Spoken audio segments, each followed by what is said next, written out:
Do you wanna eat delicious meals while achieving your nutrition and fitness goals? Don't have time to cook every day kasi busy ka sa work or school? Then meal prep is the answer.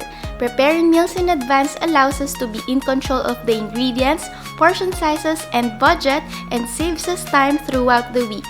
If you wanna try meal prepping but don't know how to start, then this video is for you. Here are some useful tips to guide you in your meal prep. First off, you will need the following useful tools bukod sa mga usual kitchen items natin. Reheatable food containers, portable blender if you plan to make smoothies, and measuring cups and measuring spoon and digital food scale to track your portion sizes. Don't worry, I will leave the links to all these in the description box down below. You may also download MyFitnessPal to track your calories and macros. Alright, first step, list down the recipes that you will make for the week. There are lots of healthy recipes that you can find online, but if you want something with calorie and macro breakdown and with Pinoy ingredients, then you may use the recipes in the Simply Pinay ebook. Thank you so much for those who already availed.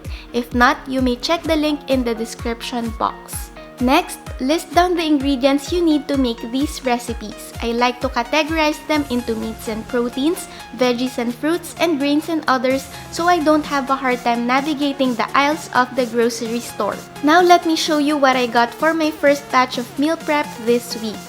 Got some pechay to partner with a protein, very cheap yet so nutritious. I also got zucchini and carrots which I will stir fry, perfecto pang side dishes. And for my smoothies, I got a pipino or cucumber and celery na first time kong susubukan. I'm so excited. Of course, onion leeks to add a pop of color to any dish.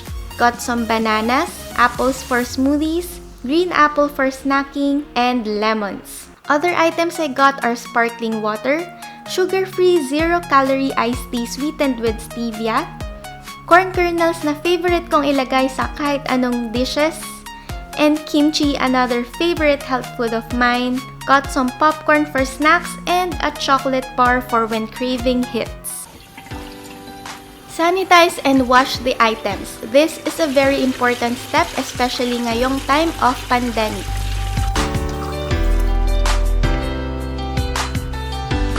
Let's get cooking.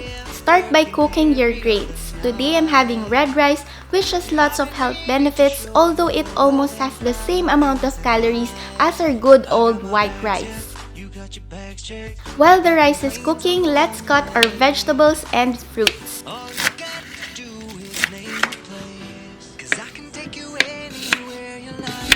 I like to store the ingredients of my breakfast smoothie in a Ziploc bag so it's ready to blend in the morning and cleaning up would be easier. Di na kailangan maglabas pa ng chopping board and knife.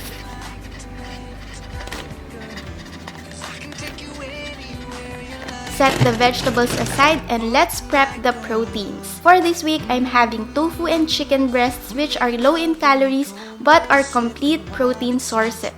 I use a digital food scale to measure the portion sizes. I'd like to have 100 grams of chicken breast per meal to get 30 grams of protein for muscle support and fat loss. This is 165 calories only. And for this tofu, I'd like to get 130 grams because it has very low calories, although the protein content is also much lower. I just like to take a break from meats every once in a while. To make our meals tasty, let's add some sauces, but be sure to account for the added calories. For my Korean sauce, I'll be getting additional 80 calories. Oh, tonight, girl. 'Cause they'll read about you in them papers. One day you'll be famous. If that's what. And for my honey lemon sauce, 90 calories. I think the extra calories are worth it kesa naman boring ang meals natin, diba? They got them planes on the runway. All you got to do is name a place. 'Cause I can take you anywhere you like. Now it's time to cook. Let's begin with our veggies. I like to stir fry them with just a teaspoon or two of sesame oil because 1 teaspoon already has 40 calories. Sesame oil has a nice Asian flavor to it, which I think perfectly matches the recipes. I'll just mix the pechay with the tofu, so I'll just leave it aside. Let's proceed with our tofu. Deep-fried crispy tofu sure tastes great, but it's not ideal if you're trying to lose weight. As I mentioned earlier, oil is high in calories. So we will just shallow fry this with 1 teaspoon of sesame oil. We're just aiming for a light brown exterior. Now let's pour in the honey lemon sauce.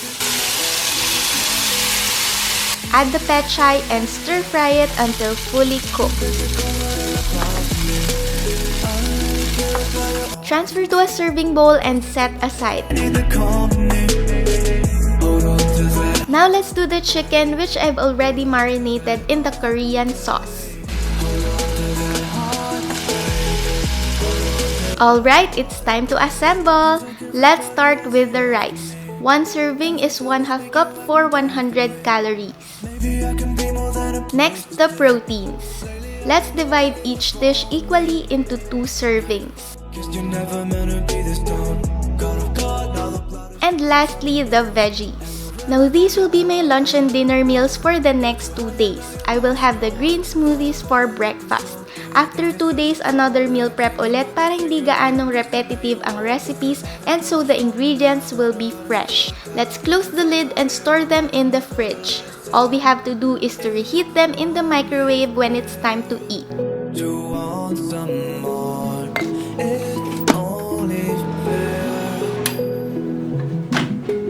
Seems like everybody has it all for me.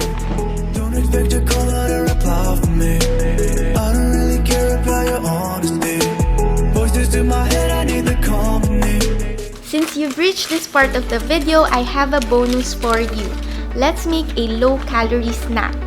Popcorn is just around 40 calories per cup, but it's high in volume, so it's very filling. Wherever you are, wherever you go, baby, I will go. I'm right here, baby, and all I do is think of you. Let's add 5 pieces of almonds for additional healthy fat and some protein for just 35 calories only, making each serving just 75 calories. A perfect weight loss friendly snack which you can grab whenever you feel hungry in between meals. Standing here, so tell me what you're waiting for. Tell me what you're waiting. Lastly, don't forget to clean up. I know this is such a hassle, but a little sacrifice goes a long way in helping you reach your health and fitness goals. It's gonna be worth it for sure.